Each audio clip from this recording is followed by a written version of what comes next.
ओम नमो अरिहंताणम्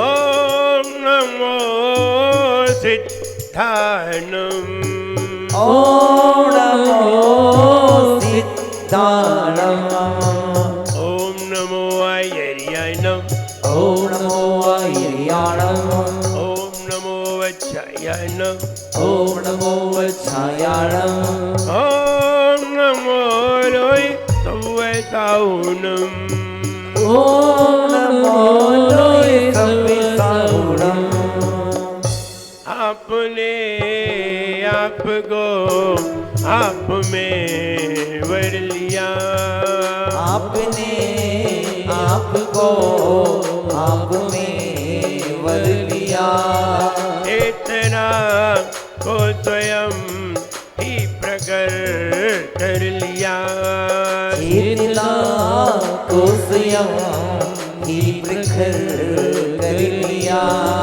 वीतरागी प्रभो हे महावीर जिन वीतरागी प्रभो हे महावीर जिन आपके द्वय चरण में विनम्र नमन आपके द्वय चरण में विनम्र नमन त्याग के रूप तुम धर्म के रूप तुम त्याग के रूप तुम धर्म के रूप तुम ज्ञान के रूप तुम ध्यान के रूप तुम ज्ञान के रूप तुम ध्यान के रूप तुम हे विराग गुरु दो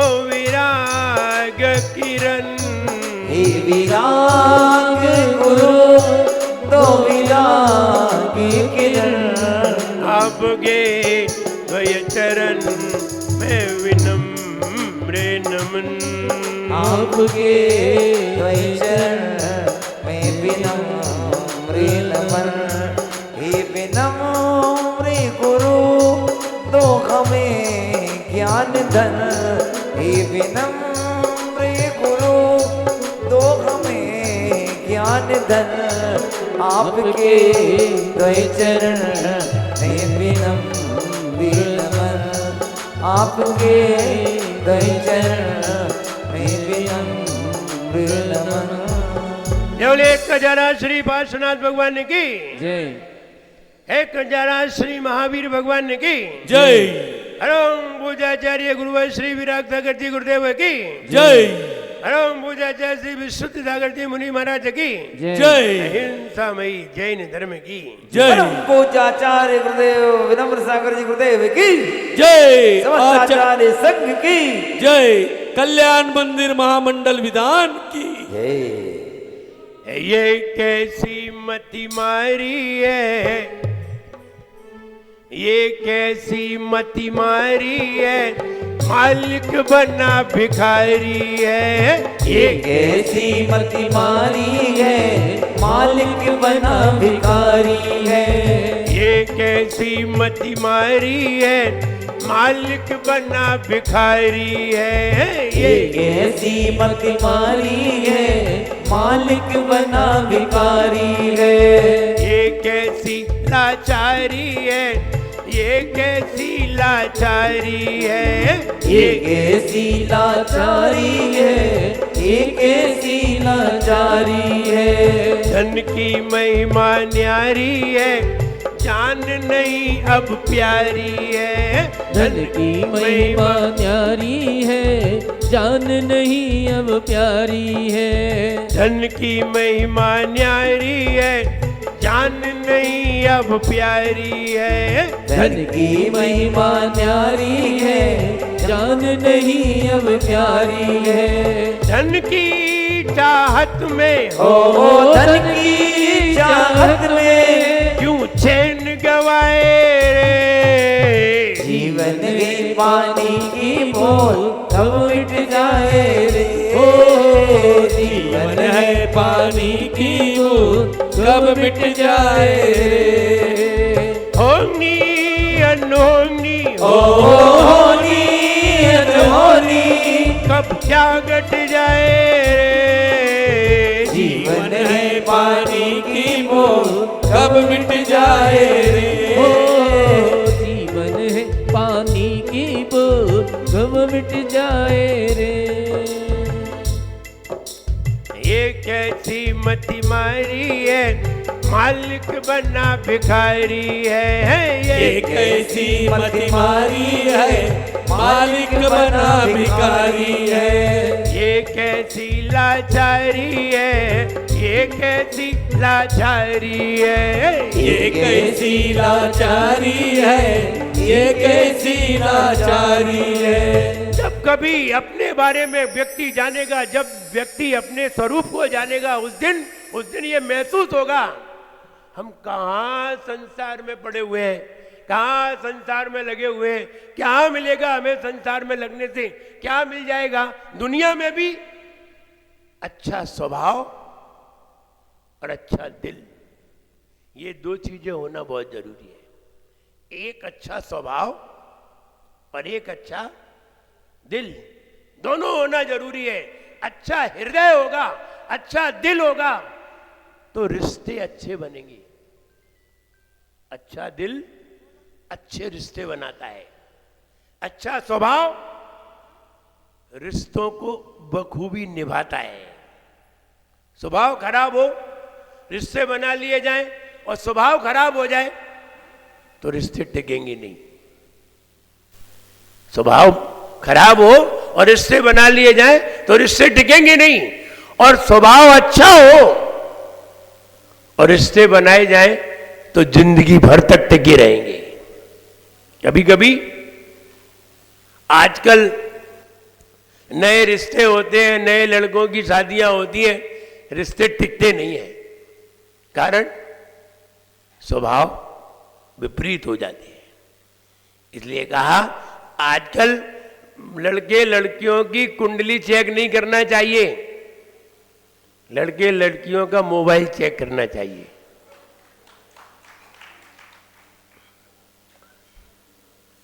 यहीं से सारा राज खुल जाएगा कि इनकी कुंडली मिलेगी या नहीं मिलेगी। अच्छा दिल अच्छे रिश्ते बनाता है और अच्छा स्वभाव अच्छी तरह जिंदगी भर निभाता है। रिश्ते जरूर बनाना चाहिए। किससे? रिश्ते और नाते में क्या अंतर है दिलीप भैया? रिश्ते में और नाते में अंतर क्या है?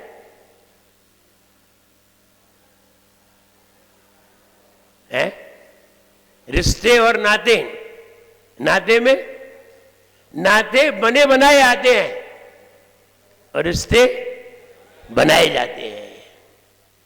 रिश्ते बनाए जाते हैं, नाते आते ही हमें मिल जाते हैं। चाचा बनाना नहीं पड़ते, चाची बनानी नहीं पड़ती, मम्मी बनानी नहीं पड़ती, ये तो बनी बनाई आती हैं। लेकिन रिश्ते बनाने पड़ते हैं। तो जो बनाए जाते हैं वो रिश्ते होते हैं और जो हमें पैदा होते ही मिल जाए वो नाते होते हैं। दोनों अलग अलग हैं।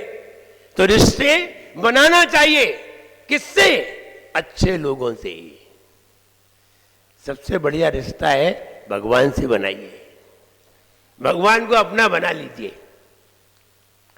और भगवान को अपना बना लिया तो मंदिर किसका है? मंदिर किसका है? अपना। भगवान हमारे तो मंदिर भी हमारा। अब आप मंदिर में आओगे, जैसे घर में जाते हो और घर में कहीं कोई डस्ट पैड भी इधर उधर पड़ा है तो आप तत्काल उसे सही जगह लगाते हो। अगर घर में कोई चप्पल इधर उधर पड़ी है तो तत्काल उसे सही से लगाते हो।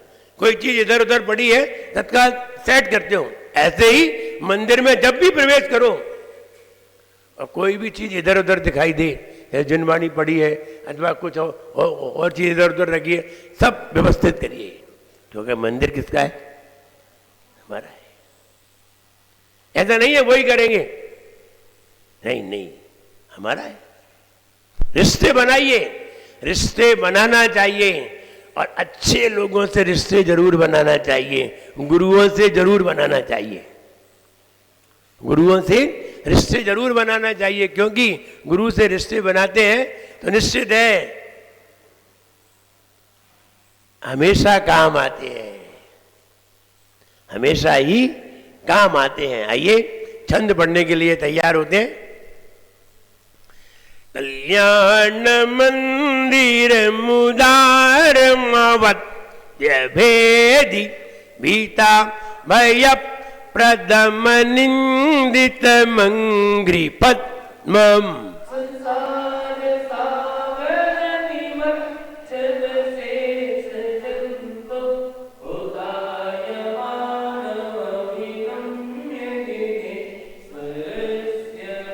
अठारह नंबर छंद।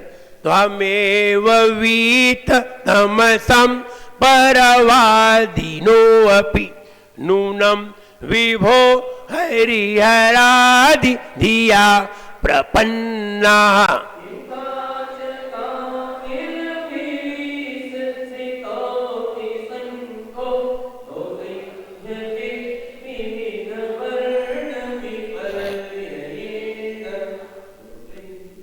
अठारह छंद कंप्लीट हुए। आज 19वां छंद है और आज 22 तारीख है। आज 22 तारीख है और 19वां छंद है, यानी हम 3 दिन लेट हैं, 3 दिन लेट हैं। हम कवर कर लेंगे आगे।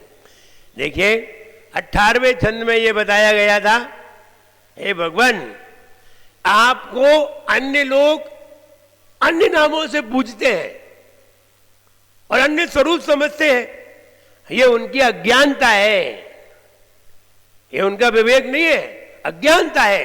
जब अज्ञानता होती है तब हम ये समझते हैं कि भगवान हमारे सारे कार्य करते हैं। भगवान कुछ नहीं करते, भगवान तो मात्र निमित्त बनते हैं, कुछ नहीं करते। अगर करना ही होता तो भगवान कृतकृत्य क्यों होते, करना ही होता तो हाथ में हाथ ही क्यों रखे होते।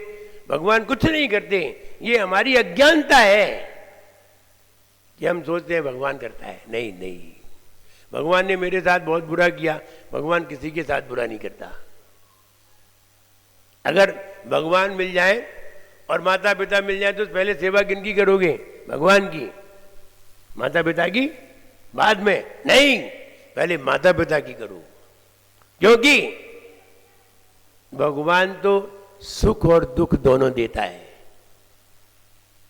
भगवान सुख और दुख दोनों देता है, लेकिन माता पिता कभी दुख नहीं देते, सुख ही देते हैं। ये मुझे लगता है भगवान से भी ऊपर स्थान माता पिता का है। भगवान तो सुख दुख दोनों देता है, लेकिन माता पिता कभी दुख नहीं देते। वो भले ही दुख सहन कर लेंगे लेकिन तुम्हें दुख होने नहीं देंगे, इसलिए माता पिता का स्थान श्रेष्ठ माना गया है। यहाँ कल बताया था अज्ञानी लोग हैं, न जाने कैसे कैसे क्या क्या मानते हैं, कोई ब्रह्मा मानते, कोई विष्णु मानते, क्या क्या मानते हैं, उनका मन है, लेकिन वास्तव में वीतरागी स्वरूप का जैसे ज्ञान होता है वही जानता है कि भगवान क्या है, कैसा स्वरूप है उनका।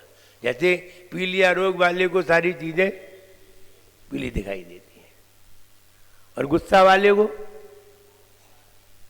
जिसे गुस्सा हो उससे सारी चीजें कैसी दिखाई देंगी, लाल दिखाई देंगी, आंखें ही लाल हो जाएंगी। सबसे पहले आंखें ही बताती हैं। अगर तुम गुस्सा में हो तो आंखें बता देंगी, अगर तुमने ज्यादा ड्रिंकिंग कर ली है तो आंखें बता देंगी, और तुम्हें पी लिया है तो आंखें बता देंगी, और तुम्हें प्रेम है तो भी आंखें बता देंगी।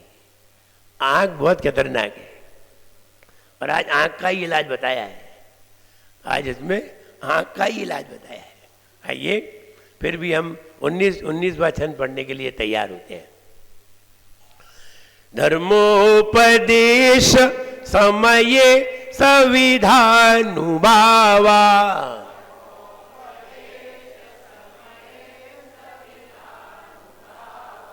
धर्मोपदेश समये सविधानुभावा।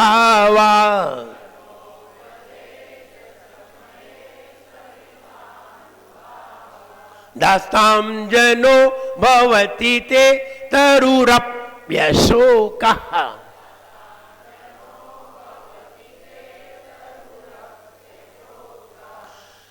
दास्तां जनो भवति ते तरुरप्यशोकः।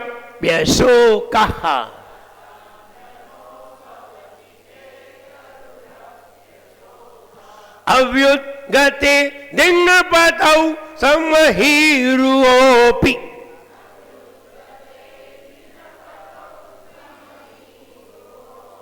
अव्युद्गते दिङ्पतौ समहीरुओऽपि।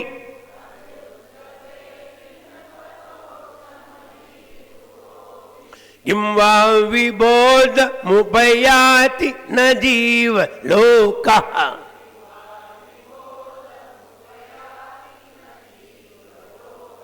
किं वा विबोधमुपयाति न जीव लोकः।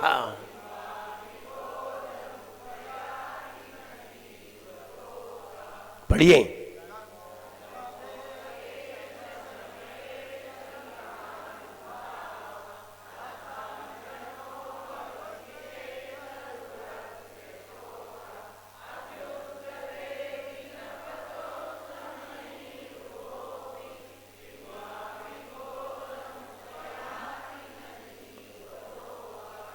Any problem? जोर से बोला करो। I love you clear? जोर से बोलना चाहिए। नेत्र रोग विनाशक। नेत्र में रोग होना अलग बात है और नेत्र में पीड़ा होना अलग बात है। पीड़ा कभी कभी होती है और ठीक हो जाती है, रोग हो गया तो वो ठीक नहीं होता। पीड़ा तो हो सकती है और हर चीज की एक लिमिट है, हर चीज की एक्सपायरी डेट है। कोई भी चीज हो दुनिया में, जो भी चीज दिखाई दे रही है, हर चीज की एक्सपायरी डेट है और निश्चित समय पर वो एक्सपायर होगी। क्या कर लेंगे? हर चीज निश्चित समय पे एक्सपायर होगी। जो बनी है मिटेगी, आज नहीं तो कल। आप मेडिसिन लेने जाते हैं, उस पर भी लिखा रहता है एक्सपायरी डेट। अपने ऊपर भी लिखा है एक्सपायरी डेट। अब मालूम नहीं है लेकिन लिखा तो है। लिखने वाले को मालूम है कि तुम्हारी भी एक्सपायरी डेट है, तुम्हारी भी दिमाग की एक्सपायरी डेट है, तुम्हारी भी आंख की एक्सपायरी डेट है, हर चीज की एक्सपायरी डेट है, बस हमें पता नहीं है और हम फिर भी उसका इलाज करते हैं। इलाज इसलिए करते हैं कि इलाज है, इसलिए करते हैं। ऑपरेशन करते हैं, ऑपरेशन करवाते हैं तो कहते हैं ना कि ऑपरेशन भी कभी कभी कराया जाता है। तो कहने का मतलब कि आंख है, आंख में रोग हो सकता है और रोग को ठीक कैसे करें? महाराज लोग कैसे ठीक करते हैं? क्या करते हैं? वो उपचार भी लेते हैं। ऐसा नहीं है औषधि से रोग ठीक नहीं होता, औषधि से भी होता है, लेकिन सर्वथा औषधि से होता है ऐसा भी नहीं होता, ऐसा भी नहीं होता। भक्ति से होता है, हाँ होता है। आचार्य वर्धमान सागर जी जो वर्तमान में है, 24-25 साल की उम्र में उनकी आंखों की रोशनी चली गई। अब बोले हम कैसे उठे? मुनि महाराज हैं, हम उठे कैसे? हमें कुछ दिखाई नहीं दे रहा है, हम हार कैसे लेंगे? भगवान के पास बैठ गए। न स्नेहा चरणम प्रयांति भगवन पादद्वयम ते प्रजा हेतु तत्र विचित्र दुख नित्या संसार घोरांडवा। स्तुति प्रारंभ की, शांतिनाथ भगवान की स्तुति प्रारंभ की और प्रण ले लिया अगर हमें हमारी रोशनी आएगी तभी हम हार लेने जाएंगे, वरना नहीं जाएंगे। एक दिन हो गया, सामने भगवान के बैठे हुए भगवान दिखाई नहीं दे रहे हैं, रोशनी है नहीं आंखों में, चली गई है अचानक, और बैठे हुए हैं। एक दिन, 2 दिन, तीसरे दिन रोशनी लौट करके आई। आज भी है, आज तक है। ये 24-25 साल की उम्र की बात है। आज भी, आज भले ही 70 साल के करीब होंगे, तो लगभग 45 साल से रोशनी है। ये कहें किससे आई? शांतिनाथ भगवान की भक्ति से। नित्य आज चरणम प्रयांति भगवान पाद द्वयम ते प्रजा हेतु तत्व विचित्र दुख निजया संसार घोराण्डवा अत्यंत स्फुर दुग्र रश्मि निकर प्राक व्याकीर्ण भूमंडलो ग्रीष्माकार यतीन्दु पाद सलिलम छायानुरागम रवि। उन्होंने स्तुति प्रारंभ की और पढ़ते रहे और प्रण लेकर के बैठ गए। आखिरकार रोशनी को लौट करके आना पड़ा विदाउट मेडिसिन। 3 दिन तक पानी नहीं लिया। बोले आंख की रोशनी आएगी तभी मिलेंगे। तो ऐसा प्रण होने पर, भक्ति होने पर भी नेत्र रोग ठीक होता है। इसलिए नेत्र रोग विनाशक, अगर ऐसा रोग आ जाए और आंख है, किसके काम आती है? आंख किसके काम आती है? आंख तो बहुत काम आती है, दिखाने के भी काम आती है, देखने के भी काम आती है। कहते हैं एक बार आचार्य विद्यासागर जी महाराज सोनागिर में दीक्षा दे रहे थे।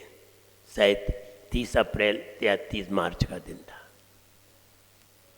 हम वहीं थे, दीक्षा देख रहे थे।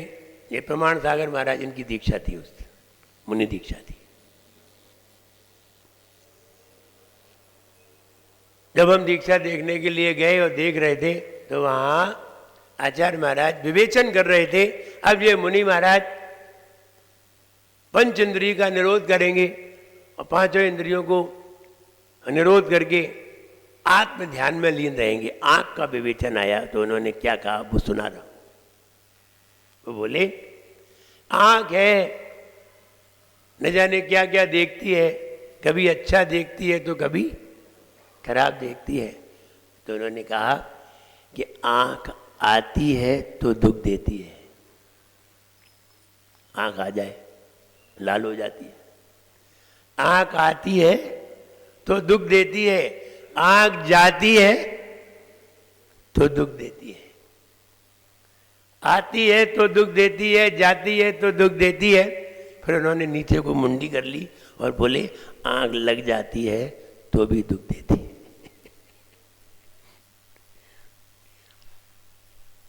आंख तो दुखी दुख के कारण है।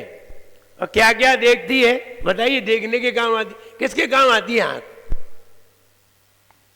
मूल उत्तर तो यही है कि देखने के काम आती है। किसको देखे?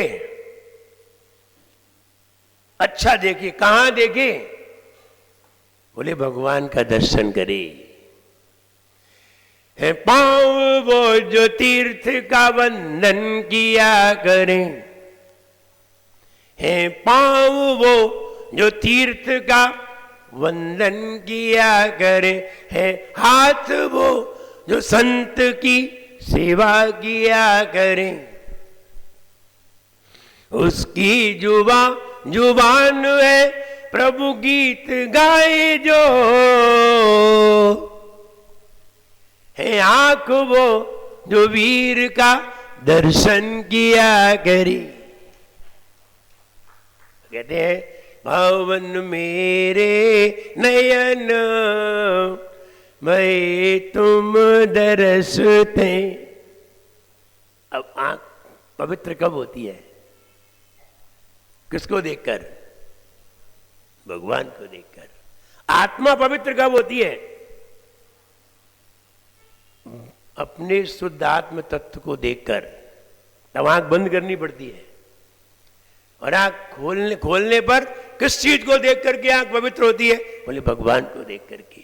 भवन मेरे नयन भये तुम दर्शते, पावन पान भये तुम चरणन परसते। इसलिए सवेरे उठ करके रोज भगवान के चरण छू लिया करो, जा करके कुछ भी करो, एक बार भगवान के चरण जरूर छुआ करो, जरूर छुआ करो, वरना शांति का दृश्य तुम्हें दिखाई नहीं देगा। इसलिए रोज भगवान के चरण छुइए। कहते हैं ना, मरने के बाद पत्नी कहां तक साथ जाती है? कहां तक? मकान तक। पत्नी कहां तक? मकान तक। और लोग शमशान तक, ज्यादा दूर नहीं जाते। बोले इसके आगे वो जाते ही नहीं है तो आगे चले जाए। लोग शमशान तक, पत्नी मकान तक, और बेटा अग्निदान तक। पत्नी मकान तक, लोग शमशान तक, बेटा अग्निदान तक, लेकिन तुम्हारे कर्म जाते हैं भगवान तक। ये हम वहां तक पहुंचेंगे, वहां जाकर के निर्णय किया जाएगा इसको कहां भेजना है। कहां पर? जब चित्रगुप्त को ले जाएंगे, यमराज जी आएंगे, ले जाएंगे, फिर वहां निर्णय होगा कहां भेजना है। ना कोई यमराज आते हैं, ना कोई चित्रगुप्त आते हैं, ना भगवान के दरबार में कोई जाते हैं, सब बकवास है। जीव स्वयं ही पहुंच जाता है। 3 समय पहुंचने में लगते हैं दूसरी जगह। 3 समय, 1 सेकंड का करोड़वां भाग। 3 समय, 1 सेकंड का करोड़वां भाग, और जीव यहां से दूसरी जगह पहुंच जाता है। चाहे अमेरिका में जन्म लेना हो, चाहे लंदन में, चाहे स्वर्ग में, चाहे नर्क में, इतने में तो पहुंच जाता है वो, और इतने में तो वो खाने पीने लगता है। हम बेकार में रोते हैं। ज्ञान कहाँ होता है? जिससे ज्ञान होता है वो नहीं रोता है, अज्ञानी रोता है। इसलिए कहते हैं ईश्वर को जानिए, दर्शन करिए। ईश्वर कहाँ है? सब जगह है।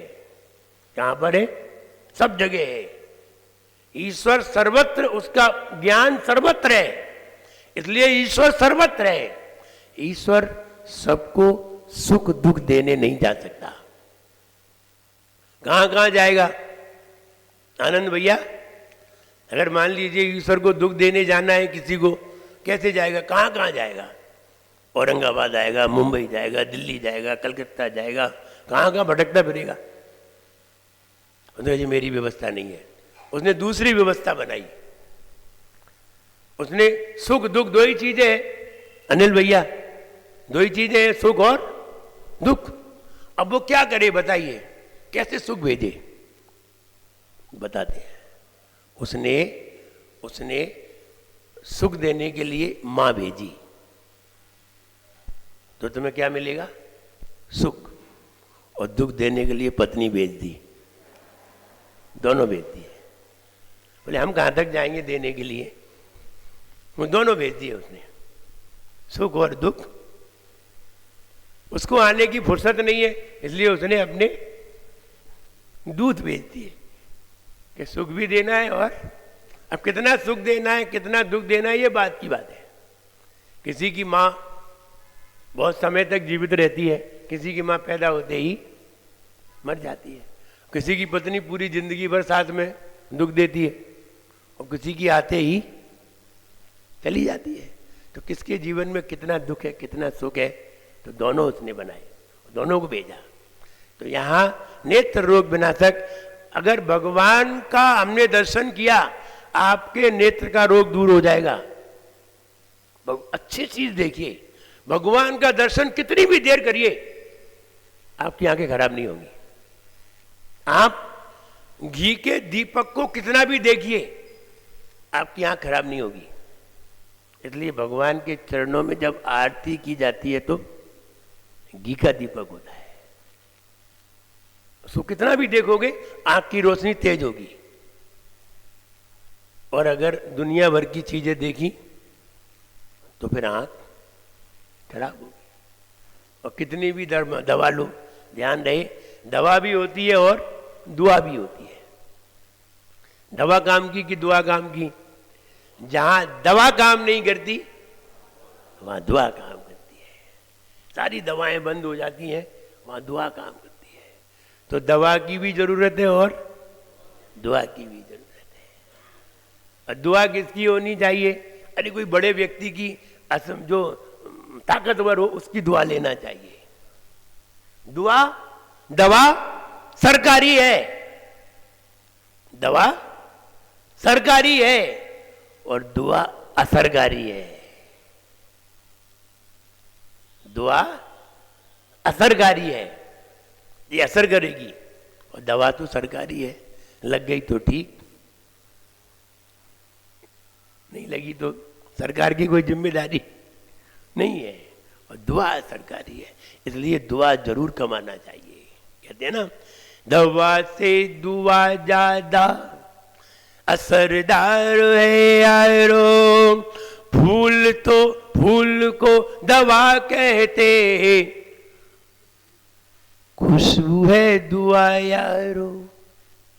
दवा से दुआ ज्यादा असरदार है यारो, फूल को दवा कहते, खुशबू है दुआ यारो। दर्द की दवा में अब हो दर्द की दवा में अब दुआ भी मिलानी है। जितना जी लिया हंस कर उतनी जिंदगानी है। जितना जी लिया हंस कर उतनी जिंदगानी है। इसलिए दवा भी होना चाहिए और दुआ भी होना चाहिए। दवा लो, जब व्यक्ति हॉस्पिटल में पहुंच जाता है, जब हॉस्पिटल में कहीं आईसीयू अथवा वेंटिलेशन पे पहुंच जाता है, वेंटिलेटर पे पहुंच जाता है, तब महाराज को जरूर याद करता है। बोले महाराज को फोन लगा दो, मैं दर्शन करा दूं। वैसे घर पे बैठे थे आराम से, बताइए, वैसे घर पे बैठे थे, 1 महीने से पता ही नहीं था। और जैसे ही वेंटिलेटर पे पहुंचे महाराज याद आ गए। तो आचार्य महाराज कहते हैं, न स्नेहात शरणम प्रयांति भगवन पादद्वयम ते प्रजा। ये इंसान है, ये ऐसे ही आपके चरणों से प्रेम नहीं करता। न स्नेहात शरणम, स्नेह के कारण नहीं करता है। न स्नेहात शरणम प्रयांति भगवन पादद्वयम ते प्रजा। हे भगवान, हे शांतिनाथ भगवान, आपके चरणों से प्रेम करता है तो स्नेह के कारण नहीं करता। पादद्वयम ते प्रजा हेतु तत्र विचित्र दुख नित्या। जब दुखों का समूह इसके ऊपर पड़ता है तब ये आपको याद करता है, वरना याद नहीं करता है। और अगर स्नेह के कारण ये आपको याद कर ले तो फिर इसे कभी दुख आएगा ही नहीं। दुख तो तब आता है जब कोई स्नेह में भगवान को याद नहीं करता, तब उसे दुख आता है। इसलिए आचार्य महाराज कहते हैं कि आंख है, आंख देखने के लिए है। आंख देखने के लिए है कि रोने के लिए? रोने के लिए तो नहीं है, फिर रोने में भी हम इसका प्रयोग कर लेते हैं,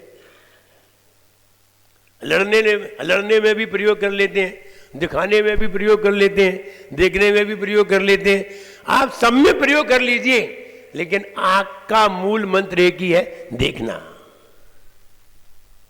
आंख का स्वभाव तो देखना ही है। दिखाने में प्रयोग करोगे तो वो स्वभाव नहीं है, विभाव है,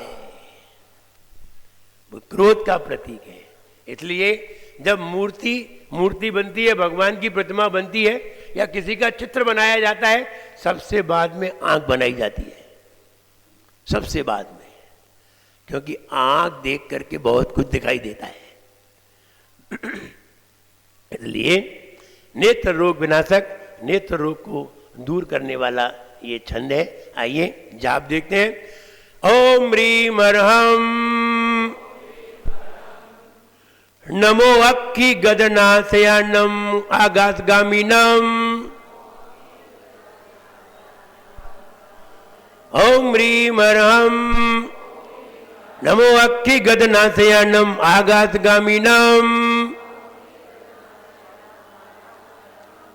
अक्खी माने आंख, आंख के रोग को नाश करने वाला। और क्या कह रहे हैं? आगासगामिनम, आगासगामी रिद्धि, आगासगामी रिद्धि की बात कर रहे हैं। ये आगासगामी रिद्धि मुनियों को प्राप्त होती है। आकाश में गमन करने की क्षमता। वो जमीन पे नहीं चलते। अभी चारण रिद्धि में पढ़ा था, 4 अंगुल ऊपर चलते हैं जमीन से। अब पढ़िए आकाश में गमन करते हैं, प्लेन की तरह। जैसे प्लेन गमन करते हैं ऐसे ही वो आकाश में गमन करते हैं। ये कोई विमान में गमन नहीं करते, कोई विमान में बैठ करके नहीं, विमान में तो विद्याधर करते हैं, ये पैदल चलते हैं आकाश में। आश्चर्य, लोग देख के रह जाएं। कोई महाराज जा रहे हो आकाश में, लोग देख के ही रह जाएं, क्या आनंद है, आकाश में गमन कर रहे। लेकिन इनकी विशेषता है, चारण रिद्धिधारी मुनि महाराज स्टेप बाय स्टेप चलते हैं अपनी तरह।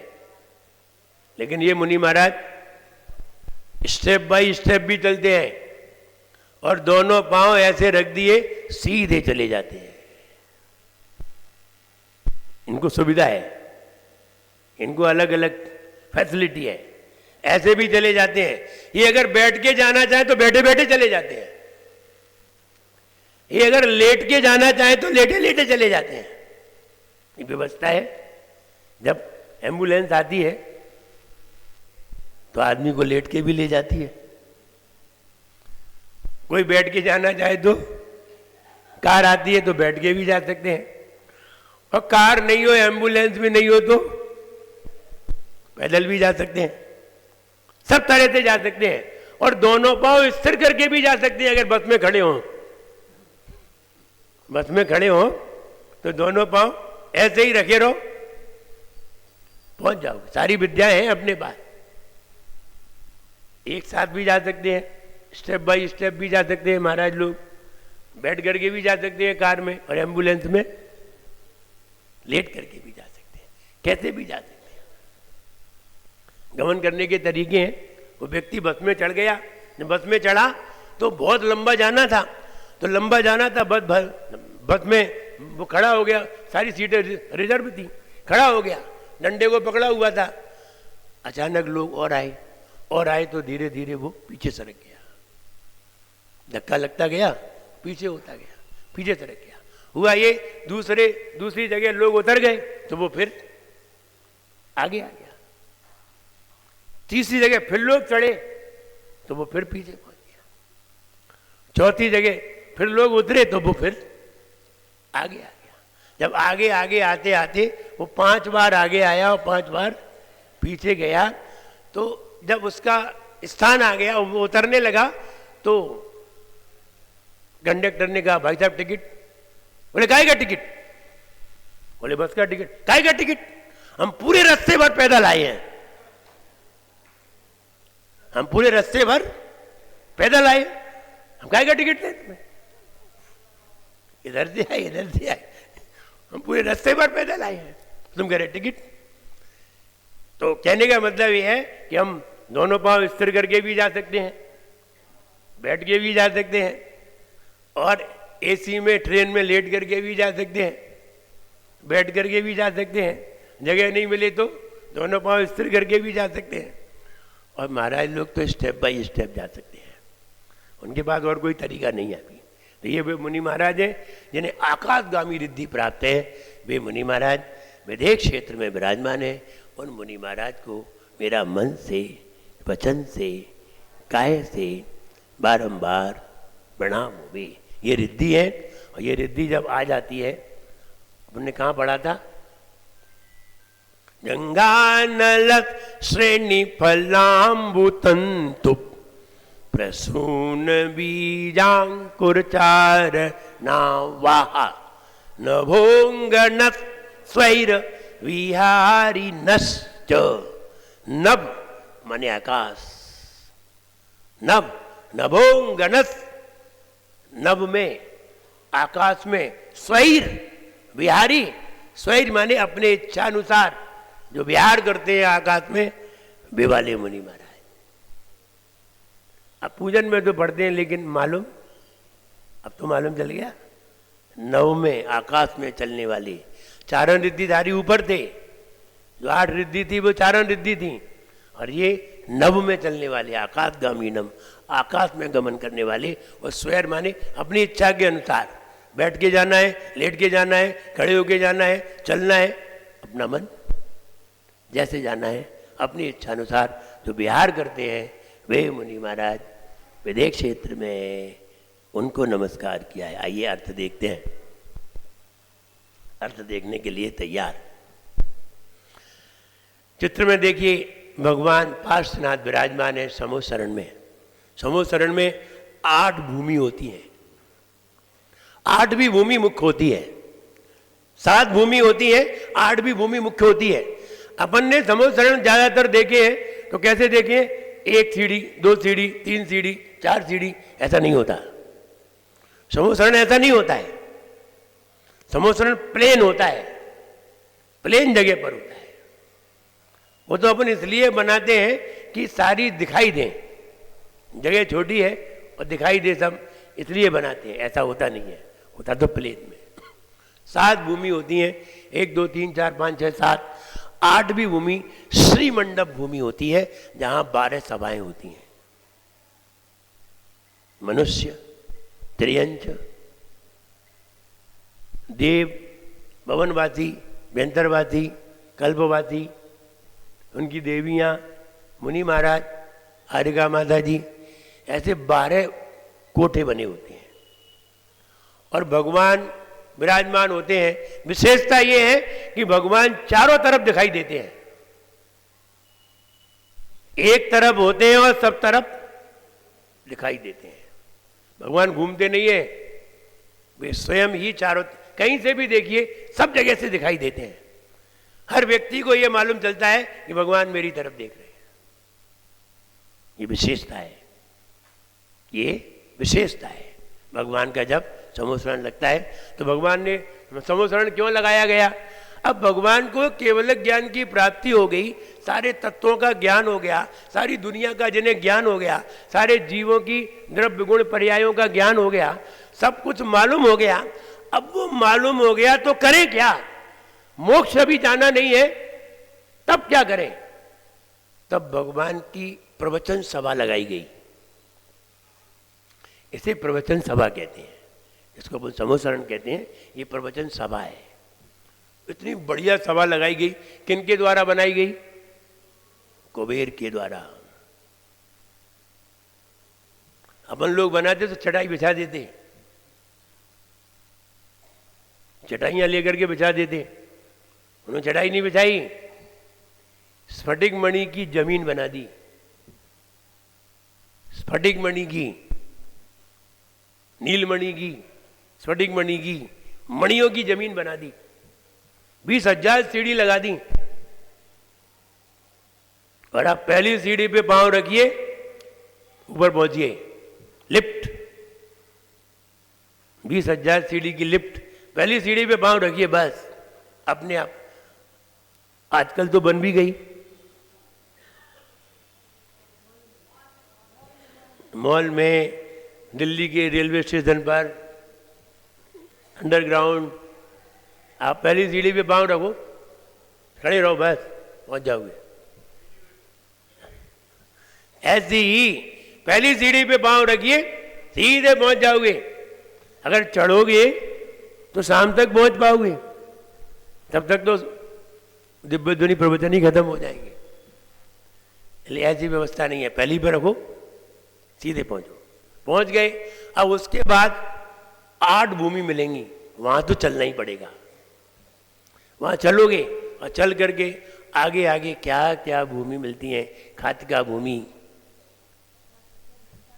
है ना, प्रसाद भूमि, भगवान के मंदिर ही मंदिर मिलेंगे, दर्शन करोगे, तालाब मिलेगा, खातिका मिलेगी, और आगे भवन भूमि मिलेगी, और आगे नाट्यशाला मिलेगी।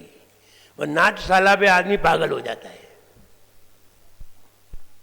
वहां जैसे ही पहुंचोगे, बढ़िया बढ़िया अप्सराएं सामने नाच रही होंगी, तो ये आदमी पागल हुआ। तो प्रवचन तो भूल जाता है, पहले वहां बैठ जाता है, नाटक देखने लगता है। और आगे बढ़ोगे तो बढ़िया भोजन मिलेगा, शानदार। यहां तो वे व्यंजन होते ही नहीं है, वहां वो व्यंजन मिलेंगे। बताओ फिर क्या करेंगे? भोजन करोगे, प्रवचन सुनोगे, क्या करोगे बोलो? कहवे की बात है, प्रवचन सुनेंगे।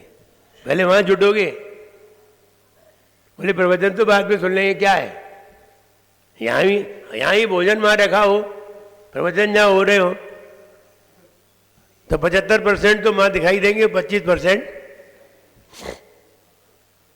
और 25% तो शर्म के मारे बैठे होंगे। मैं भी इंतजार में बैठे हूं, कब खत्म करो, और हम भी लाइन में लगे। ऐसे 7 भूमि मिलती है, 8वीं भूमि पर जाकर के मानस स्तंभ मिलता है, और मानस स्तंभ को देख करके वह समूह शरण के अंदर प्रवेश करता है। और जो व्यक्ति 8वीं भूमि पर प्रवेश कर जाता है वो सम्यक दृष्टि होता है। बाकी तो ऐसे ही होते हैं खाने पीने वाले, इसलिए कई लोग हैं दुनिया में। तो यहां यही कह रहे हैं कि धर्मोपदेश समये, धर्म का उपदेश देते समय, सविधानुभावा दास्ताम आस्ताम जनो भवती ते तरुरप्य शोका। हे भगवान, धर्मोपदेश देते समय क्या कह रहे हैं? आस्ताम विधानुभावा, हे भगवान, जन मनुष्य तो दूर, भवती होता है, ते आपके विधानुभावा, आपके प्रभाव से मनुष्य तो दूर, तरु रप्य शोका, अशोक जो वृक्ष होता है ना, जिस वृक्ष के नीचे बैठे होते हैं वो भी शोक रहित हो जाता है। मनुष्य तो दूर, इतने सारे प्राणी होते हैं, वहां सारे बैर भाव के प्राणी विराजमान होते हैं, शेर, गाय, नेवला, सर्प, कुत्ता, बिल्ली, सब बैठे होते हैं, शांति से बैठे होते हैं, बैर भाव भूल जाते हैं, शोक भूल जाते हैं। कोई घर में कोई मर गया हो या किसी की मृत्यु हो गई हो तो शोक नहीं होता, उसे समूह शरण में नहीं होता है, तो शोक रहित हो जाते हैं। भगवान, जहां आप धर्म का उपदेश देते हैं वहां पर मनुष्य तो छोड़ो, वो पेड़ भी शोक से रहित हो जाता है। क्या आपका प्रभाव है? उस मानस स्तंभ को देखते हैं तो अच्छे अच्छे लोगों का, राजा महाराजाओं का मान गल जाता है। यहां मानस स्तंभ देखते हैं कितना गलता है, और मान पैदा हो जाता है, मानस स्तंभ मेरा है, हमने बनवाया मानस स्तंभ। यहां मानस स्तंभ को देख करके मान बढ़ जाता है, और वहां मान गल जाता है। कारण वहां सामने भगवान है, और अनंत भगवान के प्रभाव से सामने वाले का मान गल जाता है। इसलिए अभ्युदगते दिन पतऊ, अभ्युदगते दिन पतऊ, दिन पतऊ माने सूर्योदय, सूर्य का उदय, अभ्युदगते आते ही सम हीरु होपी क्यों वा विबोध उपयाति न जीव लोका। जैसे ही अंधकार होता है तो सभी का ज्ञान मंद पड़ जाता है, क्योंकि कोई चीज हमें दिखाई नहीं देती, तो दिखाई नहीं देगी तो ज्ञान भी, अब क्या जानेगा ज्ञान? अंधेरे में क्या जानेगा? अंधेरे में आप किसे देखते हैं? बताओ, अंधेरे में दिखता है कि उजाले में? अंधेरे में क्या दिखता है? बताओ संजय भैया, अंधेरे में क्या दिखता है? हैं? अंधेरे में क्या दिखता है? अंधेरा ही दिखता है। अंधेरे में अंधेरा तो दिख रहा है, लेकिन अंधेरे में और कोई चीज नहीं दिखती, और उजाले में सारी चीजें दिखाई देती हैं। उजाले का इंतजार करते हैं। तो आचार्य महाराज कहते हैं जैसे कि सूर्योदय होने पर सूर्य का उदय होने पर सभी लोग, सूर्य का उदय होने पर सारे वृक्ष, सभी को अपना अपना ज्ञान हो जाता है। मुर्गे को भी अपना ज्ञान हो जाता है, जैसे सूर्य का उदय हुआ। पक्षियों को भी ज्ञान हो जाता है कि सूर्योदय हो गया। पेड़ों को भी ज्ञान हो जाता है। पेड़ों को ज्ञान कैसे होता है बताओ? कैसे होता है बताओ? होता है जैसे ही सूर्योदय होता है, कमल, ज्ञान हुआ कि नहीं? कमल को भी ज्ञान हो जाता है। पेड़ों के फूल खिल जाते हैं, पत्ते खिल जाते हैं, पेड़ों के फूल खिल जाते हैं, तो पेड़ों को भी ज्ञान हो जाता है। पक्षियों को भी ज्ञान हो जाता है। पक्षी घूमने लगते हैं, बाहर निकल जाते हैं घूमने के लिए, चहकने लगते हैं, पेड़ों को भी हो जाता है। सबको ज्ञान हो जाता है। हम सबको भी ज्ञान हो जाता है। हम सबको भी ज्ञान हो जाता है सूर्योदय होते ही। जैसे सूर्योदय होते ही, सूर्य का उदय होने पर वृक्ष सहित सभी प्राणियों को, सभी प्राणी शोक से रहित हो जाते हैं। शोक में लोग क्या करते हैं? शोक में सो जाते हैं। शोक में सो जाते हैं। अब अंधेरा हो गया, सो जाओ। और जैसे ही उजाला होता है तो शोक से रहित हो जाते हैं। शोक से अपन को मालूम नहीं है कि अपन सोते हैं तो शोक में जाते हैं। शोक में जाते हैं क्योंकि सारी चीजें लुप्त हो जाती हैं। जब हमारी चीज, हमारे पास ये किताब हो, कोई भी चीज हो, सोने की जंजीर हो, सोने का करदनी हो, माला हो, कुछ भी हो, कंगन हो, और गुम हो जाए, दिखाई ना दे, तो आप किस में होंगे? शोक में। जो चीज तुम्हारी है और वो दिखाई ना दे तो आप कहां होंगे? शोक में पहुंच जाएंगे। अंधेरे में कोई चीज भी दिखाई, हम कहां पहुंच जाते हैं? शोक में सो जाते हैं। अपने आप शोक में पहुंच जाएंगे। शोक में कब पहुंचते? मेरी चीज हमसे गुम हो जाए तो क्या होता है? शोक। और हमें कोई दिखाई नहीं दे रहा है तो हम शोक में। तो कहते हैं हे भगवान, जैसे सूर्य का उदय होने पर वृक्ष सहित सभी प्राणी शोक रहित हो जाते हैं। सूर्य का उदय होने पर सभी प्राणी शोक रहित हो जाते हैं। केवल वृक्ष ही नहीं, पेड़ ही नहीं, सभी प्राणी शोक रहित हो जाते हैं। वैसे ही हे भगवान, धर्मोपदेश के समय, वैसे ही धर्मोपदेश के समय मनुष्य तो छोड़ो, वो पेड़ भी शोक रहित हो जाता है। आपकी महिमा तो अजब है, अजीब महिमा है आपकी कि सभी को शोक रहित आप कर देते हैं और ज्ञान देते हैं। ज्ञान देते हैं तो आनंद आता है। आपको यहां ज्ञान मिलता है तो बताओ आनंद आता है कि नहीं? आनंद आता है। आनंद आना चाहिए, ज्ञान जरूर होना चाहिए। ज्ञान नहीं है, व्यक्ति सब जगह दुखी है। अपने घर में भी दुखी है, बाहर भी दुखी है। व्यक्ति लखनऊ पहुंचा, और लखनऊ तो लखनऊ है, ज्ञान की बात बता रहा हूं। व्यक्ति लखनऊ पहुंचा, गर्मी का मौसम, एसी बंद, लाइट चली गई। अब बेचारा क्या करे? तो बाजार गया, सामने देखा होटल के सामने पंखे वाला बैठा हुआ था। एक बढ़िया पंखा लेने के लिए क्या करेगा भाई? तुम भी यही करोगे। तो पंखा ही ले आया। पंखा ले आया, पंखा लाया तो 50 रुपए का पंखा लेके आया, और उसने 2 मिनट हवा की होगी, पंखा ही टूट गया। 2 मिनट ऐसे किया, पंखा ही टूट गया। पंखा टूट गया। बोले यार कैसा पंखा दिया? 50 रुपए ले लिए और ऐसा पंखा दिया, 2 मिनट हवा नहीं हुई। बोले भाई साहब आप कहां से आए हो? बोले हम औरंगाबाद से आए। बोले इसीलिए? भाई साहब ये लखनऊ है। बोले तो क्या करें, लखनऊ है।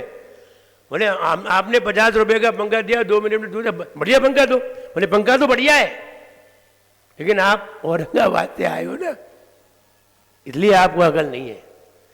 यहाँ और लखनऊ में पंखा यूं नहीं हिलाया जाता, पंखे को स्टैंड किया जाता है, मुड़ी हिलाई जाती है।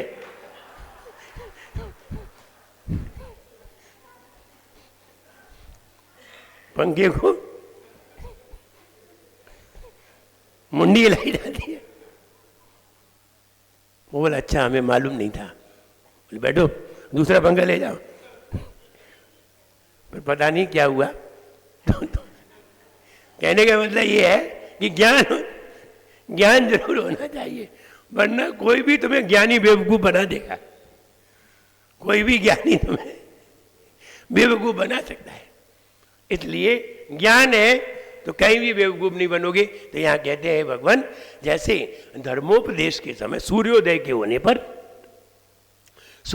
होने पर वृक्ष सहित सभी प्राणी शोक रहित हो जाते हैं। शोक का मतलब समझिए, शोक मीन्स अपनी वस्तु दिखाई न देना, उसे क्या कहते हैं? शोक। अपनी वस्तु दिखाई नहीं देती अंधेरे में, सब कुछ रखा रहता है, अंधेरे में कोई दिखाई नहीं देता, तो शोक रहित हो जाता है। हे भगवान, जैसे सूर्योदय के होने पर वृक्ष ही नहीं सभी प्राणी शोक रहित हो जाते हैं, वैसे ही धर्मोपदेश के समय मनुष्य ही नहीं, वृक्ष भी, अशोक वृक्ष भी शोक रहित हो जाता है। आपकी महिमा तो निराली है। आइए फीट करने के लिए तैयार होते हैं।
आज्ञा चक्र पर ध्यान 2 मिनट बाद सुननी है।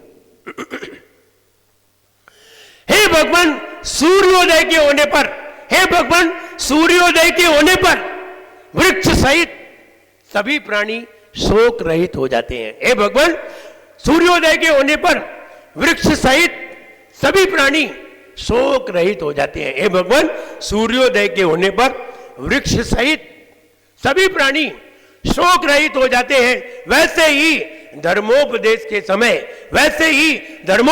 समय मनुष्य ही नहीं, वृक्ष भी शोक रहित हो जाता है। वैसे ही धर्मोपदेश के समय मनुष्य ही नहीं, सभी प्राणी ही नहीं, पेड़ भी शोक रहित हो जाता है। हे भगवान, सूर्योदय होने पर पेड़ ही नहीं, सभी प्राणी शोक रहित हो जाते हैं। हे भगवान, सूर्योदय होने पर पेड़ ही नहीं, सभी प्राणी शोक रहित हो जाते हैं। वैसे ही धर्मोपदेश के समय मनुष्य ही नहीं, पेड़ भी शोक रहित हो जाता है। मनुष्य ही नहीं, पेड़ भी शोक रहित हो जाता है। हे भगवान, रिपीट, हे भगवान, सूर्योदय होने पर पेड़ ही नहीं, सभी प्राणी शोक रहित हो जाते हैं। हे भगवान, सूर्योदय होने पर पेड़ ही नहीं, सभी प्राणी शोक रहित हो जाते हैं। वैसे ही धर्मोपदेश के समय सभी प्राणी ही नहीं, पेड़ भी शोक रहित हो जाता है। हे भगवान, सूर्योदय होने पर पेड़ ही नहीं सभी प्राणी शोक रहित हो जाते हैं, वैसे ही धर्मोपदेश के समय सभी प्राणी ही नहीं पेड़ भी शोक रहित हो जाते हैं।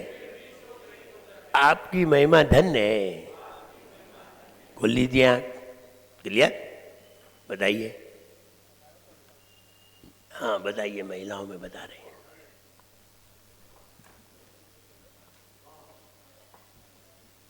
महिलाओं में आंख।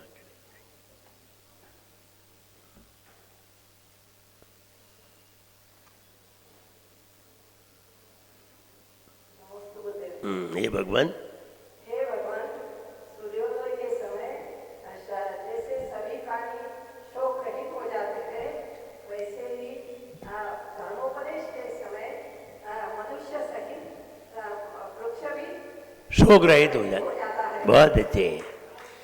सूर्योदय होने पर सभी प्राणी ही नहीं, सूर्योदय होने पर पेड़ ही नहीं सभी प्राणी शोक रहित हो जाते हैं, वैसे ही धर्मोपदेश के समय सभी प्राणी ही नहीं पेड़ भी शोक रहित हो जाता है। क्लियर?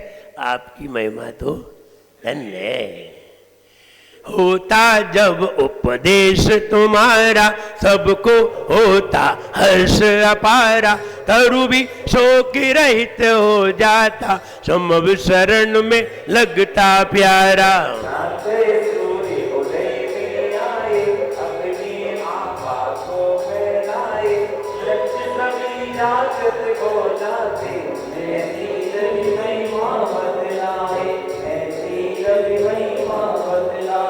कल्याणों का धाम यही स्तोत्र बताए रे, कल्याणों का धाम यही स्तोत्र बताए रे। हाय पार्श्व प्रभु को हो, पार्श्व प्रभु को हम शीश झुकाए।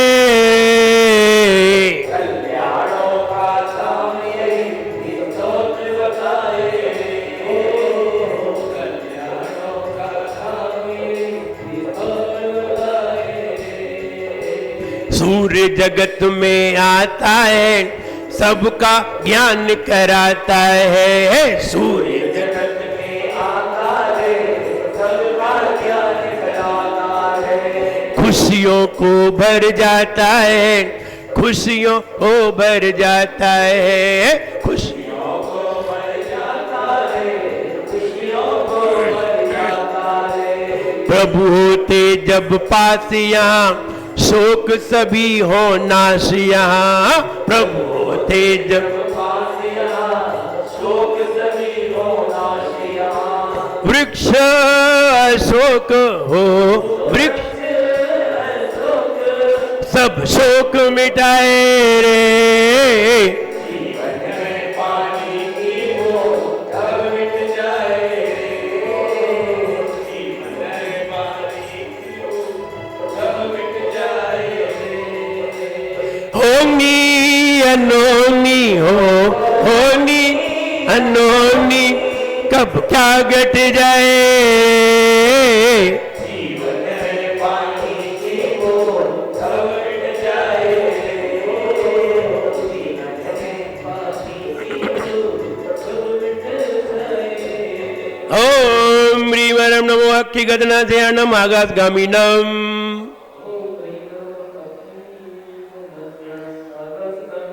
ओम ह्रीं वरं नमो अक्खी गदनाशयानम आकाशगामिनम। ओम ह्रीं वरं नमो अक्खी गदनाशयानम आकाशगामिनम। ओम ह्रीं वरं नमो अक्खी गदनाशयानम आकाशगामिनम। ओम ह्रीं वरं नमो अक्खी गदनाशयानम आकाशगामिनम। ओम ह्रीं वरं नमो अक्खी गदनाशयानम आकाशगामिनम।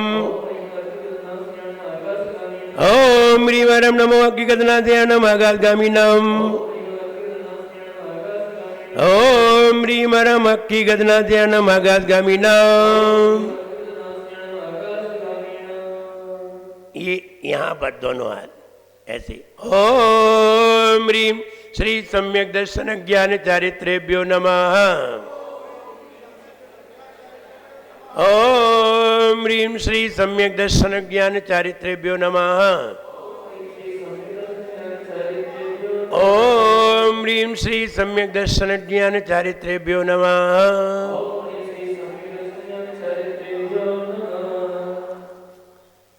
दोनों हाथ अपने पूरे शरीर पर लगाइए। जय बोलिए केदारनाथ श्री पार्श्वनाथ भगवान ने की।